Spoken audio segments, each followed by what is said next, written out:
예, 말씀 보겠습니다. 마태복음 22장 1절에서 14절까지 되겠습니다.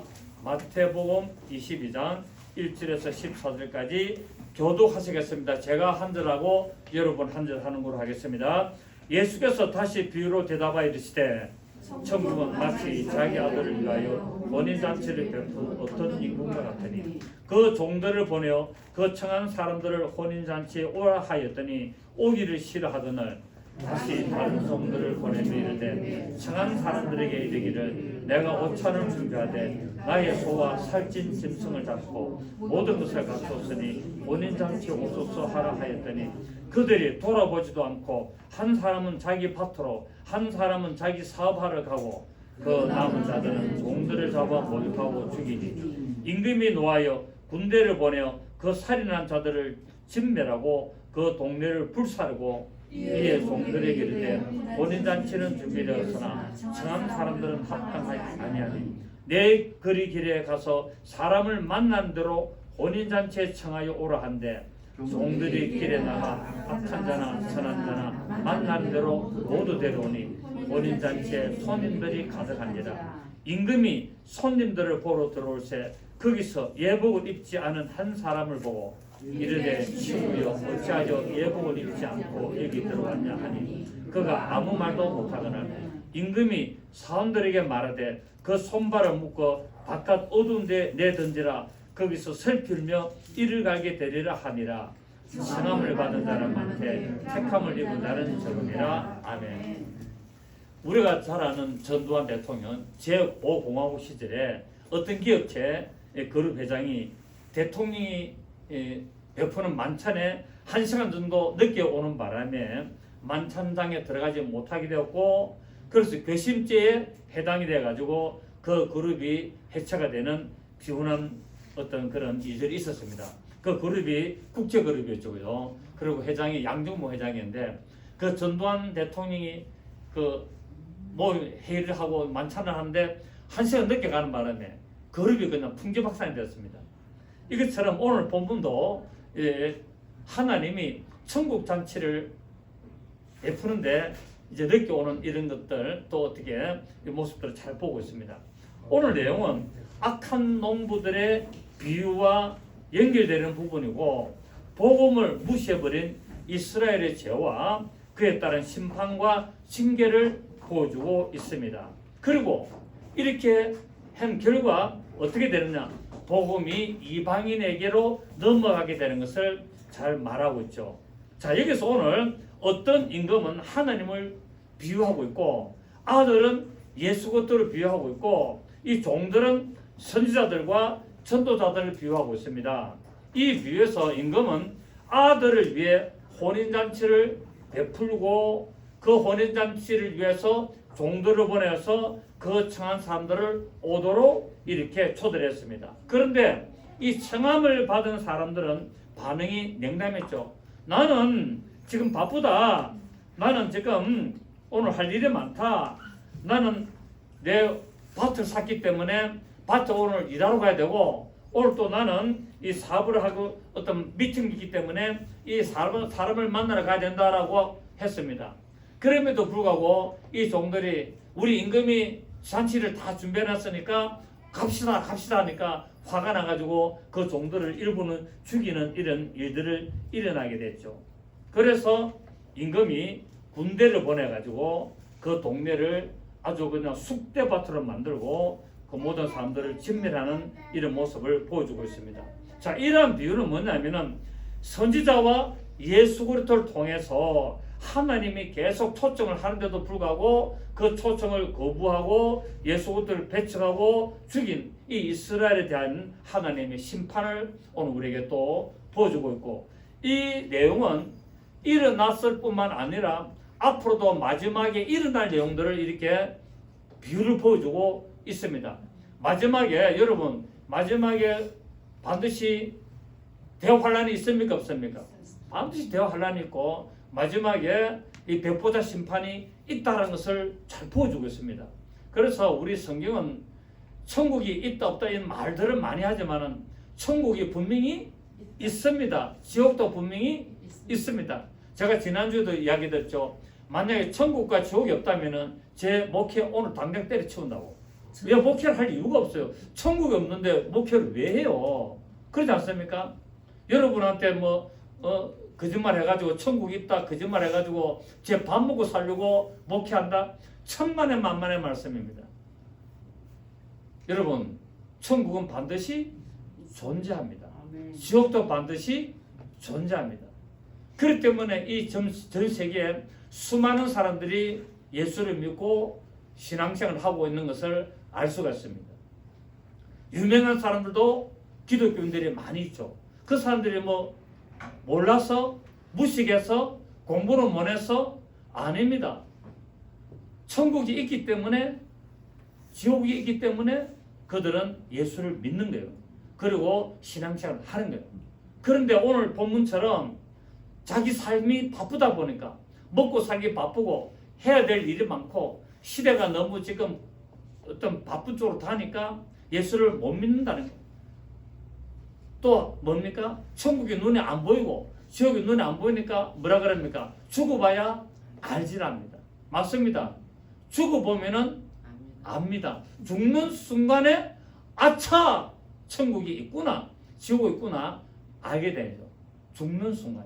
언제? 육체에서 내 영혼이 빠져나가는 순간에 천국이 있음을 그 순간에 알게 되고, 내 육체에서 내 영혼이 빠져나가는 순간에 지옥이 있음을 그때 알게 되는데, 그때는 때가 늦습니다.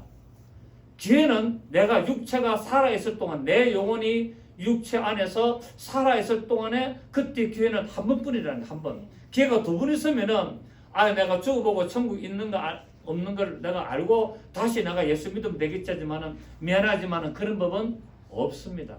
기회는 딱 한 번입니다. 평생 기회는 한 번뿐입니다. 이 기회를 놓치면은요, 영원히 고통 속에서 저주하면서 내가 그때 믿을 걸. 그래서 지옥에 가면은 무슨 새가 많다? 끌무새. 앵무새가 아니라 끌무새. 믿을 걸, 걸을 걸, 다닐 걸, 했을 걸. 이 끌무새들이 많다는 거예요. 한번 죽어보고 다시 한번 깨어나가지고 예수 믿겠다. 그러면은 가능하죠. 그런데 그런 사람도 간혹 있습니다. 왜냐하면 주로 예수 믿는 사람들 중에 죽었다가 살아나서 복음을 전하고 다시 죽는 경우들이 많죠. 그죠? 제가 아는 목사님 후배쯤 되는데, 이 목사님 그 장인 어른이 장모님이에요. 장모님이고 가족들이 다 예수를 믿는데 이분이 돌아가셨어요. 돌아가셔가지고 장례를 치르려 했는데 다시 살아나신 거예요. 이틀 만에. 3일 되면은 간해져가지고 이제 화관해 땅에 묻어야 되는데 이분이 이틀 만에 살아난 거예요. 천마당이죠. 그래서 이틀 만에 살아나셔가지고 뭐라 그랬냐면은 내가 천국과 지옥을 좀 보고 왔다는 거예요. 실제로 내 양산에 지금 가고 있는 그게 목사님 한 분 중에 그 장인어른이 그랬어요. 그러면서 하는 말이, 자기 사위하고 딸들하고 이런 어떤 신앙의 문제들을 그대로 지금 천국에서 있는 걸 그대로 보여주고 있고, 천국 가니까 누가 있더라. 그리고 지옥에 보니까 어느 목사님이 있더라. 그런데 자기 형수가 한 번 구원은 영원한 구원이다 라는 게 딱 빠져가지고 예수 믿으면은 절대로 지옥 안 간다라고 이렇게 했는데, 목사님, 자기가 잘 아는, 그 가족들이 잘 아는 목사님이 지옥에 있는 거를 이 장로님이 보고 왔어요. 가서 환상을 받겠죠. 그죠? 그래 보고 왔는데 그걸 이야기하는 바람에 이 형수가 완전히 깨어져 가지고 교회 다닌다고 다 천국 가는 게 아니구나 라는 것을 그때서 알고 회개하고 신앙생활을 다시 열심히 하게 된 일이 일어났습니다. 주위에 가까이에도 이런 일이 있어요. 여러분. 그러니까 여러분, 한번 죽었다가 다시 예수 믿게 된다면 얼마나 좋겠습니까? 많은 그런 일은 거의 없다. 자, 오늘 우리 본문을 통해서 우리가 하나님의 부르심을 봐야 됩니다. 오늘 우리 본문을 통해서 하나님은 계속 지금도 부르고 계십니다. 지금도 누구든지 얼마든지 계속 부르심에도 불구하고 세속적인 일에 빠지고 세상 일에 빠지고 먹고 사는 일에 빠져서 하나님의 부르심을 거부하는 자들의 모습을 잘 보여주고 있지만, 예수 그리스도를 믿는 것을 거부하는 것은 자유입니다. 예수를 안 믿는 것도 자유고 예수를 믿는 것도 자유입니다만은 마지막 하나님의 심판을 절대로 피할 수는 없습니다. 내가 하나님의 심판을 피한다, 그런 법은 없습니다. 그래서 예레미야 7장 13절에 보면은 여호와의 말씀이니라 이제 너희가 그 모든 일을 행하였으며 내가 너희에게 말하되 새벽부터 부지런히 말하여도 듣지 아니하였고 너희를 불러도 대답하지 아니하였나이라 했다라고 말하고 있습니다. 하나님이 언제부터 우리를 부르고 있다? 새벽부터. 자, 우리 한번 보겠습니다. 예레미야 7장 13절. 자, 예레미야 7장 13절. 자, 그냥 안 찾으시는 분은 들으시면 되겠습니다. 예레미야 7장 13절. 구약 성경 1061페이지. 12절부터 보시면은 너희는 내가 처음으로 내 이름을 둔 처소 실로에 가서 내 백성 이스라엘의 악에 대하여 내가 어떻게 행하였는지를 보라. 시작. 여호와의 말씀이니라. 이제 너희가 그 모든 일을 행하였으며 내가 너희에게 말하되 새벽부터 부지런히 말하여도 듣지 아니하였고 너희를 불러도 대답하지 아니하였느니라. 하나님은 이스라엘 백성을 언제부터 불렀다? 새벽부터 계속 부른다는 거예요. 새벽. 하나님은 끝까지 우리를 계속 부르고 있음에도 불구하고 우리가 거부하고 있는 거예요. 하나님은 우리를 부르심에도 불구하고 거부하고 있습니다.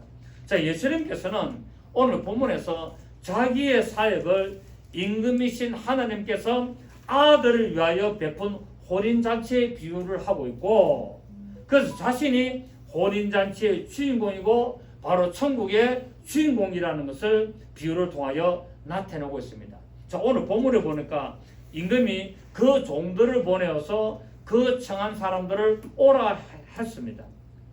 이스라엘의 혼인 풍습은 보면은 먼저 초대장을 보냅니다. 자, 우리나라의 결혼 풍습은 어떻습니까? 우리나라의 결혼 풍습은 청첩장 보내고 시간 그 날짜 되면은 오든지 말든지 그거는 본인이 선택하는 거고 결혼식을 하지 않습니까? 그런데 이스라엘의 혼인 잔치는 결혼 풍습은 어떻게 하냐면은 초대장을 먼저 보냅니다. 언제 몇 년도 몇일 며칠 날 이렇게 몇 시에 결혼을 합니다라고 청첩장을 보낸 후에 잔치 날이 되면 또 사람을 보냅니다. 또 사람을 보내가지고 오도록 합니다. 이게 이제 이스라엘하고 우리나라하고 차이점인데, 이처럼 종들은 하나님이 보내신 이 선지자들로서 이스라엘에게 천국이 임박하였음을 선포하고 계속 예수께서 메시아가 되심을 선포한 세례요한으로 볼 수가 있다는 겁니다.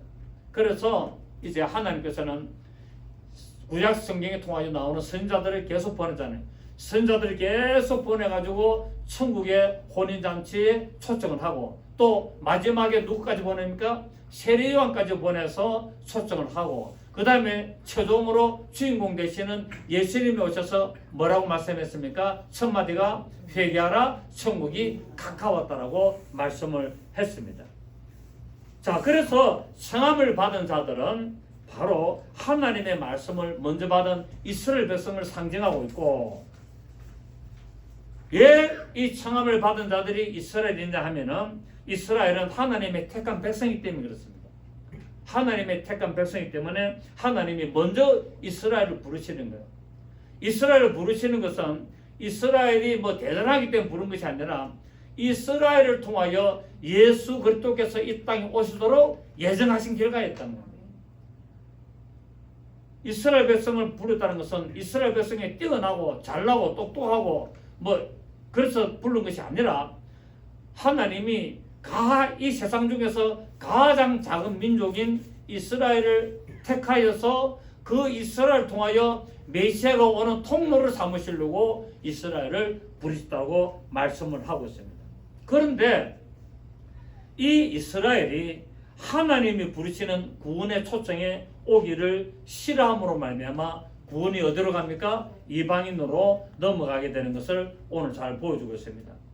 이들은 선지자들의 그 외침에 대하여 회개하기를 거부했죠.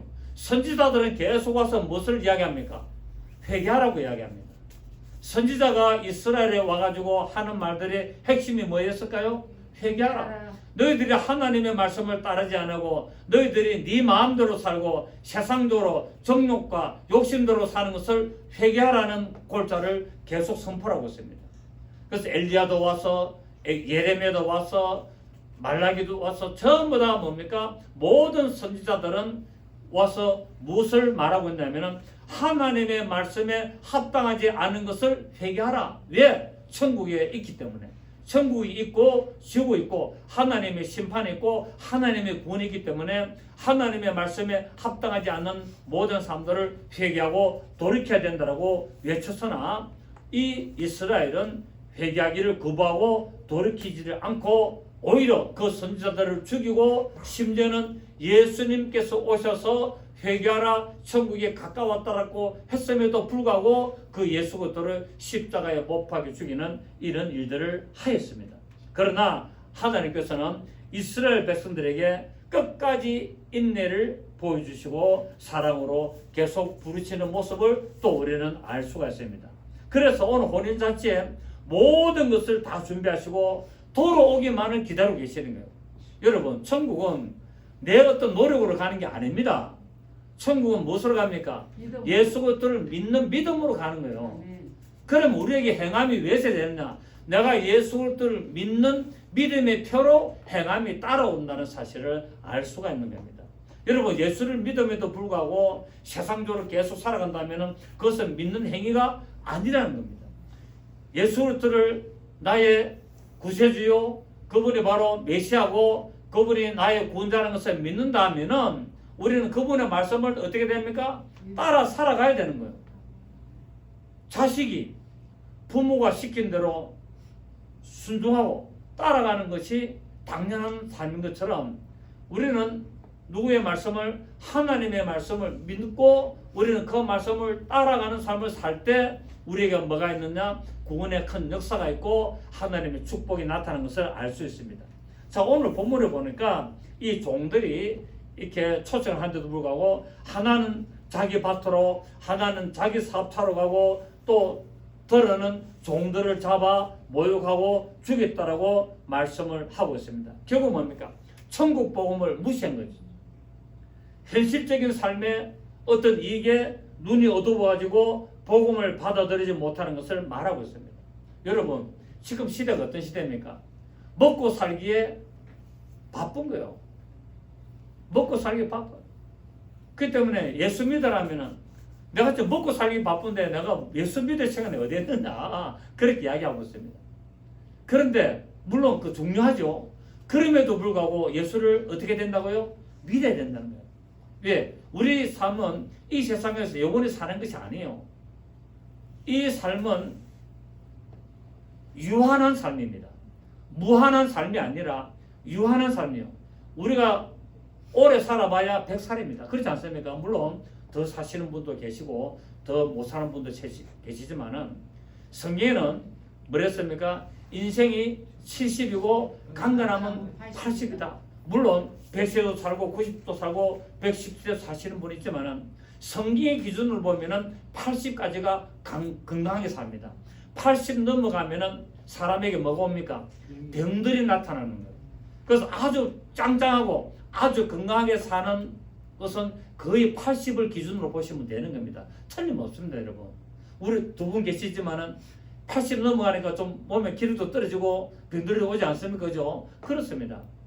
연세가 많이 들어도 장수를 하셔도 우리는 건강 소명을 우리는 잘 이루어야 되는 겁니다. 건강하게. 그래서 성경에서 인생이 70이고 강건하면 80인데 영원히 산다면은 뭐 예수 안 믿어도 됩니다. 이 땅에서 영원히 살면은 예수 믿을 필요가 뭐 있어요? 영원히 살면 되지. 그런데 인생의 삶은 짧다는 겁니다. 여러분 지금 뭐 30대, 40대 또 뭐 50대 여러분 금방 갑니다. 금방 갑니다. 뭐 안 갈 줄 아세요? 금방 갑니다. 저도 돌아보니까 벌써 7학년입니다, 여러분. 아, 빨라요. 언제 이리 왔는지 모릅니다. 그럼에도 불구하고 우리는 하나님을 향한 온전한 믿음으로 나가야 된다는 사실이에요. 그렇지 않으면은 순식간에 날아갑니다. 세월이 순식간에 날아가기 때문에 우리에게는 불행이 올 수밖에 없습니다. 자, 디모데전서 6장을 봅니다. 디모데전서 우리 6장을 보시면은 9절입니다. 디모데전서 6장 9절 342쪽이죠. 342페이지 신약성경 342페이지 디모데전서 6장 9절 10절 시작. 부활해야 하는 자들은 시험과 올무와 여러가지 어리석고 해로운 욕심에 떨어지나니 곧 사람으로 파멸과 멸망에 빠지게 하는 것이라. 돈을 사랑함이 일만하게 악의 뿌리가 되나니 이것을 탐내는 자들은 미혹을 받아 믿음에서 떠나 많은 근심으로서 자기를 찔렀도다. 자, 오늘 임금이 종들을 보내가지고 혼인잔치에 아들을 위한 혼인잔치에 오라 그러니까 하나는 자기 밭으로, 하나는 자기 사업차로. 오늘 뭡니까?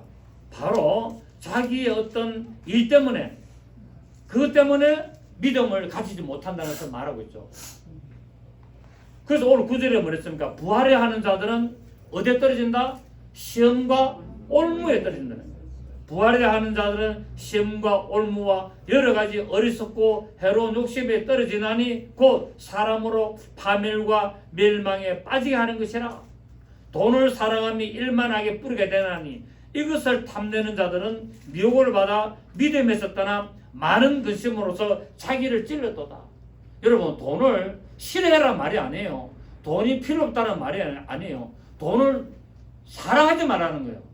근데 우리는 돈을 좋아해야 됩니다. 맞습니까? 아멘. 돈은 좋아해야 돼요. 돈은 좋아하는 사람한테 돈이 옵니다. 돈을 미워하는 사람에게 돈은 안 와요. 돈을 좋아하시기를 바랍니다. 단 여기서 돈을 사랑함이 일만하게 뿌리라는 말은 뭐냐면은 돈이 필요 없고 돈을 터부시하라 말이 아니라 하나님보다 돈을 사랑하지 말라는 말이에요. 아멘. 하나님과 돈을 사랑할 때 하나님을 더 사랑해야 되지 하나님을 제쳐두고 돈을 더 사랑하지 말라는 의미가 된다는 거예요. 여러분, 우리 인생을 살아가는데 돈 없으면 어찌 됩니까? 불행해요. 돈 없으면 불편합니다. 돈 없어 보세요. 얼마나 피곤하고 불편하고 어렵고 힘든지 몰라요. 돈은 많으면 많을수록 좋습니다. 아멘. 돈은 많아야 돼요. 여러분, 돈 많으시기를 바랍니다. 아멘. 돈을 사랑하지 말라는 말은 하나님보다 사랑하지 말고 하나님을 사랑하는 일에 걸림돌이 될 때는 그 돈보다는 하나님을 사랑해라는 것을 말하고 있습니다. 만약에 하나님보다 돈을 더 사랑하게 되면은 일만하게 뿌리게 되기 때문에 그 하나님보다 돈을 쫓아가는 일 때문에 자기 눈을 찌르게 되는 이런 비참한 일을 당하게 되는데, 오늘 본문에 보니까 이 종들을 자기 밭으로 자기 사업처로 가야 되기 때문에 이 종들을, 선지자들을 죽이게 되는 이런 비참한 일을 하게 되고 임금이 군사를 보내가지고 진멸하고 동네를 불살게 만드는 이런 어려운 일을 당하게 되는 것을 말하고 있다는 사실입니다. 그래서 우리는 예수 믿는 믿음 안에서 우리가 부유하게 살아야 됩니다. 아멘. 여러분, 돈은요 반드시 필요합니다. 돈 없어 보세요. 굉장히 힘들어요. 지금 그래서 여러분 절실히 느끼시죠, 그죠? 그래 안 그래요? 돈 꼭 필요합니다. 그래서 우리는 예수 믿는 믿음으로 하나님의 주시는 축복으로 우리가 돈을 벌어야 되지, 부당한 방법으로 악한 방법으로 하면은 다 어찌 됩니까? 다 토해냅니다. 이번에 지금 우리 대장동의 김만배라든지 유동규라든지 이런 뉴스 보시지 않습니까? 결국 그들이 몇백억, 몇십억을 챙겨도 나중에 다 토해내게 되었어요. 다 드러나게 되었습니다. 그래서 하나님이 주시는 축복을 가질 때 우리는 돈은 하나님보다는 사랑해서는 안 되고 하나님의 말씀을 따라가야 될 것을 말하고 있습니다. 그렇습니다. 마귀는 경제를 가지고 사람을 유혹하고 사람을 넘어뜨립니다. 여러분, 마귀가 우리를 넘어뜨리는 방법은요, 돈 때문에 우리를 넘어뜨립니다. 돈 때문에 사람을 죽이게 만들고, 돈 때문에 사기를 치게 만들고, 돈 때문에 미워하게 만들고, 돈 때문에 싸우게 만들고, 그렇게 하는 거예요. 그래서 마귀는 마지막에 666표라는 그 경제를 가지고 우리 믿는 사람들을 다 넘어뜨리게 만들고 심하게 만드는 거예요. 그래서 여러분, 돈을 쓰시되 낭비하지 마시고 합당하게 잘 사용하시길 바랍니다. 돈을 낭비를 하지 마시고 돈을 어떻게 하시라고요? 합당하게 잘 사용해서 정말 돈을 돈답게, 돈을 아름답게, 돈을 가치 있게 쓰셔야 되는 것을 우리는 알아야 된다는 사실입니다. 그래서 마귀는 666표를 가지고 마지막에 다 사람들을 미혹하고 넘어지게 만듭니다. 또 마귀는 마태복음 우리 4장 1절 4절 보면은 예수님의 공생애를 시작할 때 시험을 받지 않습니까? 그래서 마귀가 무엇을 합니까? 먹는 것으로 넘어뜨리게 만들잖아요. 먹는 것으로 명예욕으로 다 이렇게 믿는 사람을 넘어뜨리게 하는 것을 우리에게 잘 보여주고 있습니다. 그런데 우리가 이 땅에서 아무리 부유한 삶을 살지라도 하나님에 대해서 부유하지 못하면 어리석은 삶을 살 수밖에 없습니다. 자, 우리 누가복음 12장을 보실까요? 누가복음 12장을 보십니다. 누가복음 12장 16절입니다.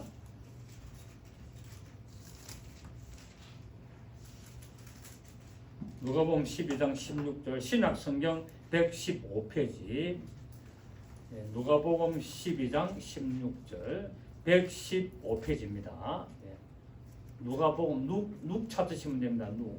누가복음 12장 16절 또 비유로 그들에게 말하여 이르시되 한 부자가 그 밭에 소출이 풍성하며 심중에 생각하여 이르되 내가 곡식 사둘 곳이 없으니 어찌할까 하고 또 이르되 내가 이렇게 하리라 내 곡간을 헐고 더 크게 짓고 내 모든 곡식과 물건을 거기 사두리라 또 내가 내 영혼에게 이르되 영혼아 여러에 쓸 물건을 많이 사두었으니 평안히 쉬고 먹고 마시고 즐거워하자 하리라 하되 하나님은 이르시되 시작 어리석은 자여 오늘 밤에 네 영혼을 도로 찾으리니 그러면 내 준비한 것이 누구의 것이 되겠느냐 하셨으니 자기를 위하여 재물을 쌓아두고 하나님께 대하여 부여하지 못한 자가 이와 같으리라. 그러니까 여러분 재산을 많이 가지는 것은 좋으나 합당하게 사용해야 된다는 거예요. 아멘. 선하게 사용하라는 거예요. 돈을 가지고 악한 데 사용하지 말고 돈을 가지고 남을 해롭게 하는 데 사용하지 말고 돈을 어떻게 해요? 하나님의 보시기에 합당하게 선하게 돈을 사용해야 될 것을 말하고 있습니다. 자, 그런데도 오늘 이 사람들이 하나는 자기 밭에 하나는 자기 사업처로 나는 돈을 벌으러 가야 되기 때문에 나는 오늘 그 복음을 못 듣는다, 교회를 못 간다 이런 식으로 했다는 겁니다. 그래서 임금이 노하여서 군대를 보내가지고 진멸을 합니다.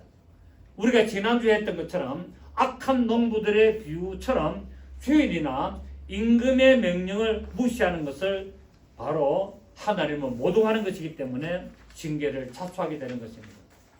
많은 사람들 그러죠. 예수를 믿어야 된다. 하나님 살아계신다 하면 뭐라 그럽니까? 네 하나님 봤나? 네 천국 가봤나? 다 그렇게 합니다.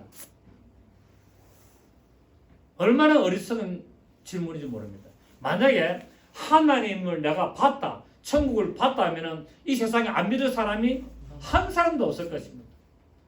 만약에 천국을 보고 지옥을 봤다 하면 이 세상에 안 믿을 사람이 누가 있겠어요? 다 믿죠. 근데 하나님은 그렇게 하지 않습니다. 하나님은 말씀을 주시고 그 말씀을 어떻게 해야 되느냐? 믿음으로 선택을 해라는 겁니다. 믿음으로 선택하는 자는 구원을 받을 것이고 믿음으로 선택하지 않고 거부하는 자는 심판을 받을 것이라고 성경은 말하고 있어요. 여러분 대통령이 한마디를 합니다. 대통령이 한마디를 하는데 대통령의 말을 듣고 그것을 받아들이면은 인정받는 것이고 대통령이 말하는 것을 거부하면은 뭐 어떻게 됩니까? 징계받는 것이죠. 옛날에 임금들 말처럼 그렇지 않습니까? 여러분 우리 인생이라는 게 내 마음대로 사는 것이지만은 결코 마음대로 사라지지는 않습니다. 모든 것은 하나님의 섭리와 하나님의 다스림 속에서 이 세상은 유지되가 있고 인생은 삶은 살게 되는 것입니다. 그래서 우리는 하나님이 지금 부르실 때 하나님은 이 모양 저 모양으로 부르고 계십니다. 아멘이시죠? 하나님은 여러분이 스스로 교회 나오신 분 없습니다. 거의 스스로 놓으신 분들 거의 없습니다. 하나님이 계속 어떻게 했습니까? 불러서 오셨어요. 아, 하나님 내 안 불러도 돼요? 그런 소리 하지 마세요. 하나님은 나한테 직접 안 불렀지만은 하나님은 다른 사람을 통하여 나를 계속 부르신 거예요. 계속 나를 누구를 통하여서 나를 기도하게 만들고 나에게 전도하게 만들고 나에게 교회 가자고 이야기하고 계속 그렇게 한 것이 결국은 하나님은 그 사람을 통하여 그 영혼을 부르신 겁니다. 인정하세요? 네. 그렇습니다. 하나님, 저는 저희 어머니를 통하여 저를 부르잖아요. 어머니가 우리 어릴 때부터 교회를 다 다녔으니까 어머니가 저를 불렀어요. 그렇지 않습니까? 그죠? 그래서 예수 믿는 부모를 만나는 것도 축복입니다. 예수를 믿는 부모를 만나는 것도 결국 내 영혼을 하나님이 그 부모를 통하여 부르주고 계시는 거예요. 그게 내가 응답해서 나오면은 구원을 받는 것이고, 아무리 부모라도 나를 부른데도 불구하고 내가 거부하고 어머니 아버지는 교회 잘 다니십시오. 저는 안 나가입니다. 그럼 그 영혼은 거부하는 겁니다. 그래서 하나님은 모든 사람을 통해서 모든 것을 통해서 하나님은 부르고 계신다는 사실. 그 천하 만물을 우리에게 보면서 하나님의 살아계심을 믿으라고 말하고 있잖아요. 태양을 보면서 태양이 어떻게 저렇게 있을 수 있나? 누가 저 태양을 만들었나? 여러분, 이 세상의 사람이 태양을 저렇게 만들 수 있습니까? 없습니다. 달을 저렇게 만들 수 있습니까? 별들을 저렇게 만들 수 있습니까? 여러분, 바다를 저렇게 만들 수 있는 사람이 이 세상에 누가 있겠습니까? 아무도 없어요. 지리산을, 한라산을, 이 산을, 저렇게 큰 산을, 채산을 만든 사람이 이 세상에 누가 있겠습니까? 이것을 보고 창조주가 있다는 것을 믿으라는 거예요. 창조주가. 그 창조주가 누구라고요? 하나님. 저절로 이 우주 만물이 있은 게 아니에요. 저절로. 이 만물이 저절로 있은 게, 여러분, 이 마이크가, 보면은 지금 마이크가 있지만은 이 마이크가 저절로 만들어졌습니까? 누가 만든 사람이 있다는 거예요. 어떤 쇠붙이, 어떤 플라스틱, 어떤 선 이런 것들 전부 다 조립해가지고 만들기 때문에 이 마이크가 지금 나온 거예요. 쇠뭉치, 플라스틱 이거 갖다 솥에다가 던져가지고 틱 튀어나오니까 나온 게 아니에요. 이걸 갖다가 설계하고 도면을 그리고 이 구조를 다 조립해가지고 만들기 때문에 나온 겁니다, 여러분. 이것처럼 이 우주 만물도 반드시 만드는 자가 있다는 거예요. 여러분, 우리가 살고 있는 집이 그냥 만들어졌습니까? 아니에요. 누군가가 그것을 설계를 한 거예요. 설계 도면을 그리고 머릿속에서 그걸 생각하고 그 머릿속에서 나온 대로 설계 도면을 그리고 그 도면대로 재료를 준비하고 그 재료를 가지고 시공한 사람들이 있고 다 있는 거예요. 절대로 그냥 만들어진 것은 없습니다. 그래서 세상에는 우연이 없습니다. 우연인 것처럼 보이지만은 사실로는 그 우연 뒤에는 전부 다 배우가 있다는 겁니다. 아멘. 여러분, 이게 안 믿어질지 모릅니다. 안 믿을지 모르지만은 여러분, 신앙생활 하시고 지나보십시오. 아, 우연은 없구나. 아멘. 우연인 줄 알았는데 그것이 바로 우연이 아니었고 하나님의 섭리였고 하나님의 계획이었구나라는 것을 알게 된다는 사실입니다. 아멘. 그게 뭐냐? 바로 믿음으로 가는 길입니다. 그래서 이 세상에 우연은 없다는 것을 여러분 꼭 믿으시고 하나님이 부르시는 그 부름에 여러분 순종하시고 하나님이 나를 부르셨구나. 하나님이 나를 지금 부르신 것은 이유가 있으시구나. 그렇게 여러분 그 응답을 받으시고 하나님 앞에 나가시는 여러분 되시기를 예수 이름으로 축복합니다. 자, 그래서 이 내거리 길에 가서 사람을 만나는 대로 혼인잔치에 데리고 와라라고 말하고 있습니다. 임금이 종들에게 이르되 이미 혼인잔치는 준비가 되었는데 내가 초청한 사람들은 오기를 거절을 하니까 이제 이미 혼인잔치는 준비가 되기 때문에 사그리기 네그리기를 가지고 누구든지 만나는 대로 초청장이 없어도 괜찮다. 누구든지 만나는 대로 다 데리고 와라. 그래서 혼인잔치에 이 잔치를 벌이자라고 말하고 있습니다. 이 말은 무슨 말이냐면은 하나님의 심판대가 가까워 왔다는 거예요.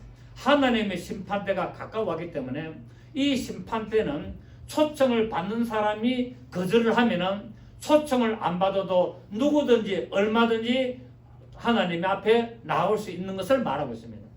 그러니까 예수 믿을 사람으로 예정된 자가 오는 것이 아니라 누구든지 얼마든지 내거리길에 가서 만나는 사람을 다 불러오도록 말하고 있다는 겁니다. 이것이 바로 예정론입니까? 아니잖아요. 칼빈의 예정론은 아니잖아요. 칼빈의 예정론은 예수 믿을 사람 안 믿을 사람이 예정되어 가지고 태어났다 라고 말하고 있습니다. 자, 그러면은 여러분이 교회를 지금 다니고 계시는데 여러분이 예수 믿을 사람인지 안 믿을 사람인지 어떻게 아세요?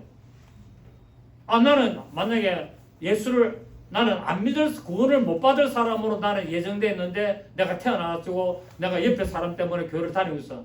그럼 결국 그 사람은 구원 받을까요? 안 받을까요? 못 받지. 왜? 예정이 안 됐기 때문에. 근데 나는 교회를 안 다니고 있어. 안 다니고 있는데 나는 예수 믿을 사람으로 구원받을 사람으로 예정되어 있어. 그러면은 그 사람은 죽기 전까지 교회를 오겠죠. 예수를 믿겠죠. 이게 아니라는 겁니다. 아니라는 거예요. 오늘 뭐라 그럽니까? 내거리 길에 가서 누구든지 사람을 만나는 대로 다 데리고 오라는 겁니다. 결국 뭡니까? 예정론이 아니라 예수 그리스도를 복음을 듣고 믿는 사람은 다 구원을 들어가는 겁니다. 얼마든지 누구든지 아멘. 얼마든지 누구든지 하나님의 부르심에 아멘하여 응답하여 나오는 자들은 전부 다 구원을 들어갈 것을 오늘 본문은 잘 보여주고 있습니다. 그래서 오늘 이 말은 온 세상에 복음을 전하여서 영혼을 구원해라는 겁니다. 그 베드로전서 1장 9절에 뭡니까? 믿음의 결국은 영혼 구원이다. 영혼 구원 때문에 하는 겁니다. 여러분 교회 왜 나오세요? 예수 왜 믿으세요? 천국 가려고요. 그렇죠. 그 인수라면은 또 예수쟁이들은 이기적이야. 천국 가는 게 목적이야. 한데 여러분 천국에 안 가려면 교회를 왜 다녀요? 천국 안 가려면 예수를 왜 믿어요? 바쁜데. 그렇지 않습니까? 주일날 일요일 되면 하루 쉬는데 그 가족들하고 좀 놀고 맛있는 거 먹고 바람이나 이렇게 좀 쉬러 가고 그렇게 해야지. 그 간질로 곳이나 파도 치는 거 구경도 좀 하고 말이지. 그렇게 해야지. 왜 와가지고 그 듣기 좋은 소리도 아닌데 목소리도 까랑까랑한 그 목소리 들어가면서 딱딱한 의자에 앉아가지고 왜 있어야 되는데요? 그렇지 않습니까? 여러분 구원이라는 것은 그렇지 않다. 구원이라는 것은 여러분 내가 내 마음대로 사는 게 아니에요.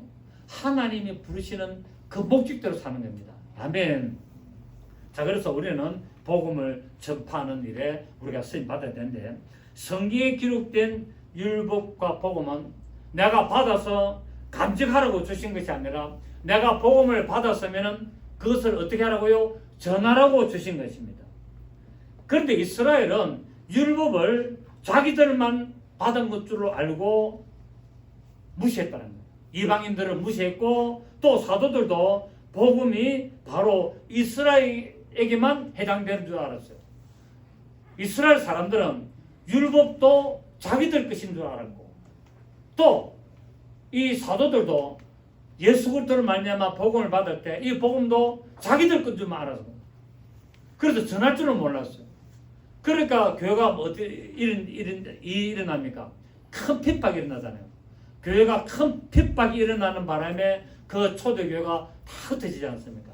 사마리아와 땅끝까지 흩어지면서 복음이 전파되어서 최초로 생기는 교회가 안디옥 교회가 생기고 그 다음에 일곱 교회가 생기고 점점 복음이 전 세계적으로 전파되어 가는 것을 보게 된다는 사실입니다.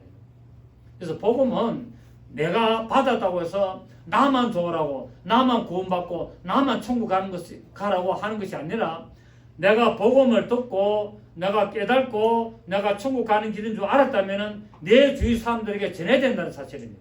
아멘. 여러분 복음을 전하시기를 바랍니다. 아멘. 복음을 전하셔서 영혼 구원하는 일, 곧 믿음의 결국은 영혼 구원이라는 바로 베드로전서 1장 9절의 그 말씀대로 우리가 복음을 널리 전파해야 될 줄 믿습니다. 그래서 초대교회 때 바로 흩어져서 복음을 전하는 일들을 한 것입니다. 그리고 마가복음 16장 15절에 예수님께서 말씀하셨죠. 너희는 온 천에 다니며 만민에게 복음을 전파하라. 어디 다니라? 만민에게. 온 천에 다니면 만민에게 복음을 전파하라. 근데 지금 뭡니까? 제가 좀 온천에 다닐 수 있습니까? 없습니까? 저는 온천에 못 다니잖아요. 저는 부산에 있어야 되잖아요. 근데 온천에 다닐 수 있는 길이 열렸습니다. 유튜브를 통해서 제 설교를 올리면은 온천에 있는 우리나라 말을 아는 사람들이 보게 되잖아요. 얼마나 감사합니까? 그래서 이 유튜브가 정말 만들어진 것은 하나님의 역사입니다, 여러분. 물론 사탄도 이 유튜브를 들어서 엄난한 것들, 어떤 나쁜 것들 이런 것도 계속 하게 하지만은 하나님은 이 유튜브를 통해서 또 복음을 전하는 도구로 삼으시는 거예요. 아멘. 하나님은 유튜브를 통해서 복음이 온 세상에 전파되는 것을 또 하나님은 들어서시는 거예요. 그래서 유튜브를 통해서 믿는 자를 믿게 만드는 겁니다. 믿는 자를 믿게 만들어서 그 복음이 전파되는 유튜브를 통해서 전파되는 설교를 보고 듣고 믿어서 구원에 이르게 하는 하나님의 역사를 또 하나님이 이루고 가시는 거예요.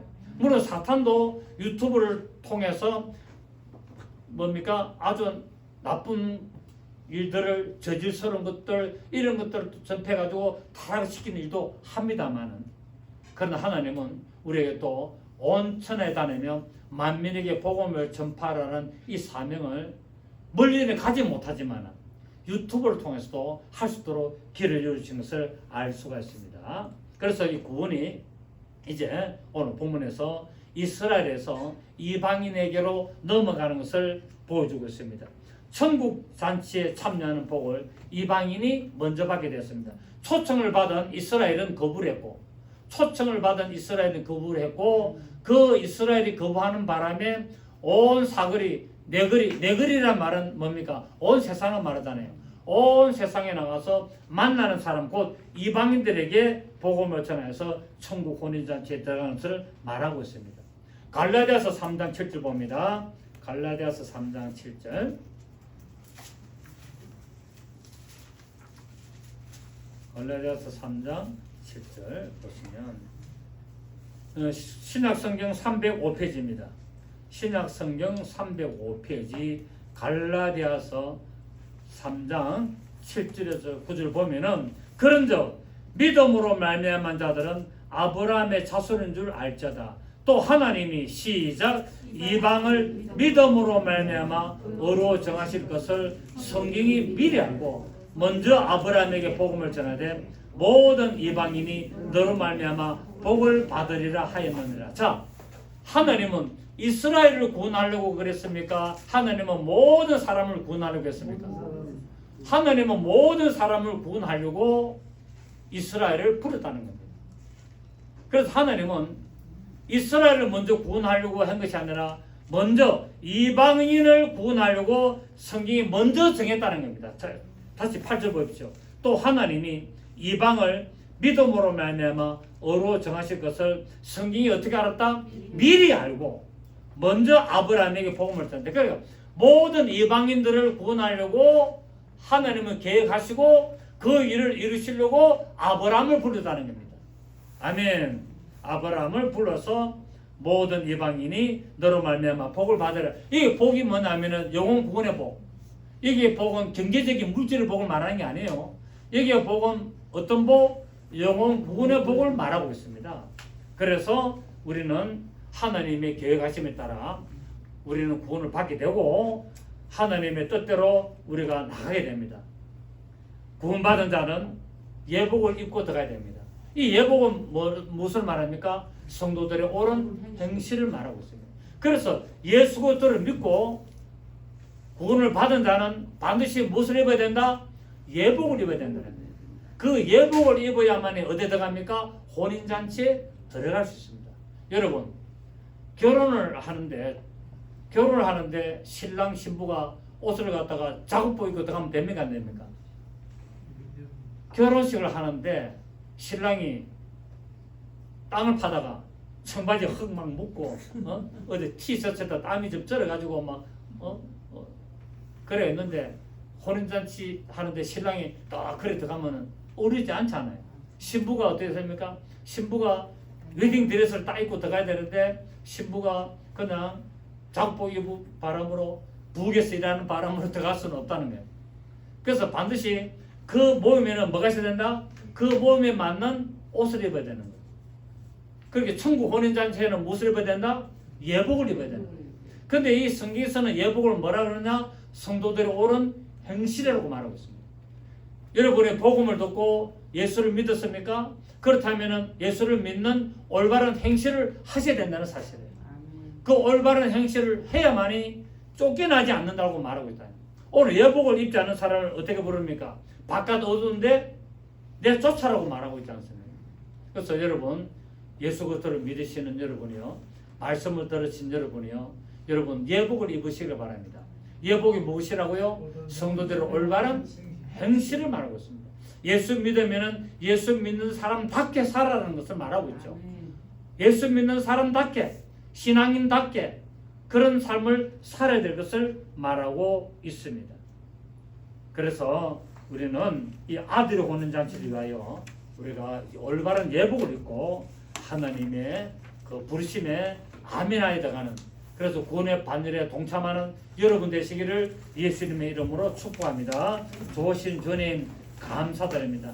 오늘 우리는 이 말씀을 통해서 구원이 이방인을 향한 구원의 모습을 잘 보여주고 있고, 또 우리가 구원을 받았다면 반드시 구원을 받은 자로서 합당한 삶을 살아야 될 것을 우리가 알았습니다. 우리에게 성령님께서 늘 인도하셔서 올바른 믿음의 행실을 이루어 하나님의 혼인잔치에 합당한 믿음의 삶으로 들어갈 수 있도록 인도하시고 역사하시고 도와주시옵소서. 예수님의 이름으로 감사하며 기도드리옵나이다. 아멘.